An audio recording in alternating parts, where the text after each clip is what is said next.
Welcome. Virginia Tech beats the #1 team in the nation. You'd think that'd be enough to get them in the tournament. It may or may not. This is another version of Bubble Tracker, and to track it all down, we've got Tim Gardner of USA Today. Tim, let's just go through a couple of games. Yep. Let's start with Big Ten, Illinois, Purdue. Big Ten, Illinois, losers of 3 of their last 5, and the Illini coming off a win over Iowa. They play Purdue, and this is a chance, like we always talk about, to get the win that will put you in the field, plain and simple. If they don't, they then have to face an Indiana team to close the season, the team they've already lost to this year. And at 8-8 in the Big Ten, you can't lose both and finish 8-10. So the Illini, if they want to make that statement and feel secure, they beat Purdue. Otherwise, they're going to need to have to still, get some wins down the line. On Saturday night, I'm watching Seth Greenberg hug his daughters. I'm watching everybody who attends Virginia Tech on the court, and Dickie V is screaming, "You're in, baby, you're in!" Yes. But they may not be in. They're not. Okay. Well, they're in right now, of course, Yeah. but, just that win didn't put them in and make them feel safe. Unfortunately, they're 9-5 in the ACC.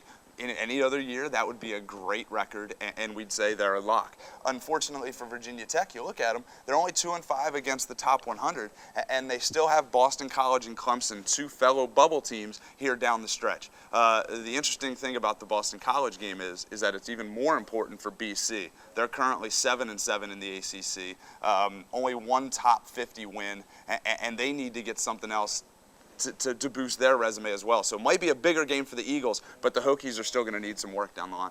And for about the 4th week in a row, we're talking about Baylor. They got Oklahoma State. I think you rigged it, so we're constantly always talking about the my Bears. No, yeah, they too got back on track with a win over Texas A&M this weekend. They finished off a sweep, a game you picked, I must say. But unfortunately, the win over the Aggies doesn't make up for the 3 consecutive losses they just had. You got to win here down the stretch. They have Oklahoma State and Texas. The trip to Oklahoma State, obviously the more winnable game, but I think if you get one of those 2 and then one in the Big 12 tournament, they'll probably will be able to climb into the field. And by the way, I also picked Virginia Tech to beat Duke. But we won't talk about that right now because we got one other game. We got Alabama, Florida. Florida, of course, is in. Alabama, even with a win, is not in. It's going to be close. Yeah. I had them in last week, and then they go to Ole Miss over the weekend and lose a road game to an SEC West school, and that's a division, quite frankly, that just doesn't compare to the SEC East or any other conference of the major conferences that we talk about.